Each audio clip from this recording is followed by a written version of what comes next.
ওই তো মেয়েটাকে দেখতে পেয়েছি, খালি রোজ আমাকে জ্বালাবে ভিডিও করবো বলে। আজকে এমন একটা প্রশ্ন ধরবো না, পুরো নাট বল্টু টাইট করে দেবো। দাঁড়া, তোর আজকে ব্যবস্থা করছি। কিরে, দিনের বেলা তারা গুনছিস? হ্যাঁ। তোকে আজকে আমি একটা প্রশ্ন করব, তুই যদি ঠিক উত্তর দিতে পারিস তোকে আমরা এবার থেকে ভিডিও করতে নেবো আমাদের সাথে, ঠিক আছে?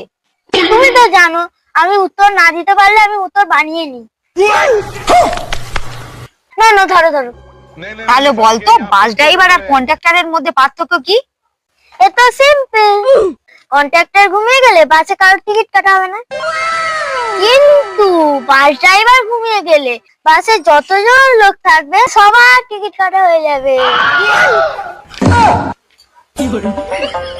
ধুর, একে কোনোদিনও হারানো যাবে না। কিন্তু দিদি সে ঘুরে পালি ঠকদালি।